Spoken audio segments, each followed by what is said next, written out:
আত্মীয় স্বজনকে চারটি কথা কখনো বলবেন না, তাহলে কঠিন বিপদে পড়ে যাবেন। মাস্ট বি আপনার লাইফে বিপদ চলে আসবে যদি আপনি আপনার রিলেটিভস যারা আছে, আত্মীয় স্বজন যারা আছে, তাদেরকে চারটি কথা বলেন।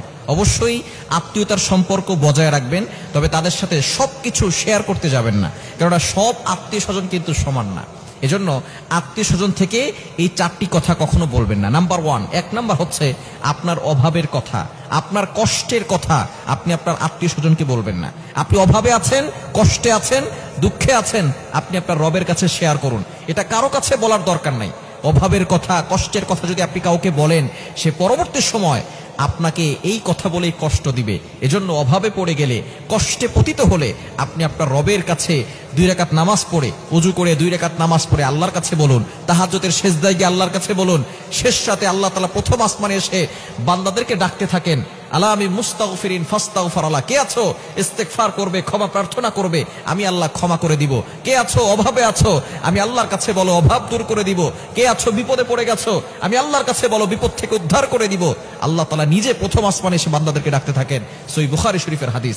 এজন্য আপনি অভাবে পড়ে গেলে, কষ্টে পড়ে গেলে কারো কাছে বলবেন না, আপনি আপনার রবের কাছে বলুন। কেননা দুনিয়ার সব মানুষ যদি আপনার পাশে থাকে আর রব যদি না থাকে, তাহলে আপনি কিন্তু শান্তি পাবেন না। আর দুনিয়ার সব মানুষ যদি আপনার পাশে না থাকে, একমাত্র আপনার রব আপনার পাশে থাকে, তাহলে আপনি একজন ভালো এবং শান্তি মানুষ, শান্তিপূর্ণ মানুষ হতে পারবেন এবং আপনি আপনার অন্তরে শান্তি, সুখ ফিল করতে পারবেন। এজন্য 1 নাম্বার, আপনার আত্মীয় স্বজনকে অভাবের কথা, কষ্টের কথা বলবেন না। 2 নাম্বার, আপনার আত্মীয় স্বজন যারা আছে তাদেরকে আপনার সংসারের গোপন কথাগুলো বলবেন না। স্বামী স্ত্রীর গোপন কথা খবরদার কারোর কাছে শেয়ার করবেন না। আপনার স্বামী স্ত্রী যে গোপন কথাগুলো আছে, স্বামী স্ত্রীর কথাগুলো গোপন রাখবে, স্ত্রী স্বামীর কথাগুলো গোপন রাখবে। কিন্তু অনেক স্বামী স্ত্রী আছে নিজেদের ঘরের কথা বাহিরে বলে। খবরদার, 4 দেয়ালের ভিতরে স্বামী স্ত্রী কথা কাটাকাটি হবে, ঝগড়া হবে, আবার মিলমিশ হয়ে যাবে। কিন্তু আপনি যে এই কথাগুলো মানুষের কাছে বললেন, আপনি যে আপনার আত্মীয় স্বজনকে বললেন, পরবর্তী সময় স্বামী স্ত্রী আপনারা ঠিক হয়ে যাবেন, কিন্তু ওই আপনার আত্মীয় স্বজন আপনাকে আঘাত দিবে যে তোমার স্বামী এমন, তোমার স্ত্রী এমন। এজন্য খবরদার, সংসারের গোপন কথাগুলো কাউকে বলবেন না। আপনার স্বামী স্ত্রীর গোপন কথা এগুলো আপনার আত্মীয় স্বজনকে বলতে যাবেন না, তাহলে কিন্তু পরবর্তী সময় এই কথা বলে আপনাকে খোঁটা দিয়ে আপনাকে আঘাত করবে। 3 নাম্বার হচ্ছে আপনার সন্তানের বদনাম কারো কাছে বলবেন না। নিজের সন্তানের বদনাম যে সমস্ত মা বাবারা করে, তাদের মতো হতবাগার কপাল পোড়া কেউ হতে পারে না। নিজের সন্তান যদি খারাপও হয় তারপরও বলতে যাবেন না।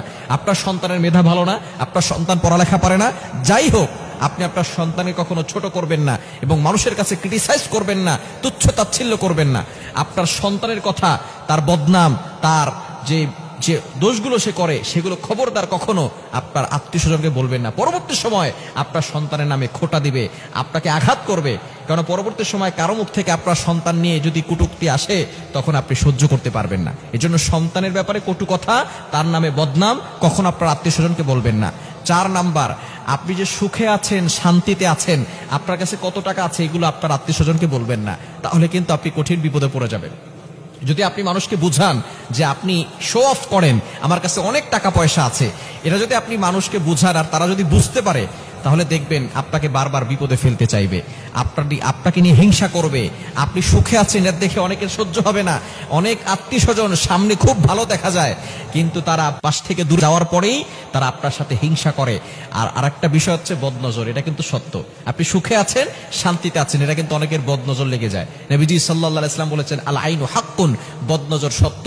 এই বদনজর থেকে দূরে থাকার জন্য সুখে আছেন, শান্তিতে আছেন, টাকা পয়সা আল্লাহ তাআলা দিয়েছেন, সেটা আল্লাহর শুকরিয়া আদায় করেন, কিন্তু মানুষের কাছে বলতে যাবেন না, আত্মীয় স্বজনের কাছে গর্ব করে শো অফ করতে যাবেন না, তাহলে কিন্তু কঠিন বিপদে পড়ে যাবেন।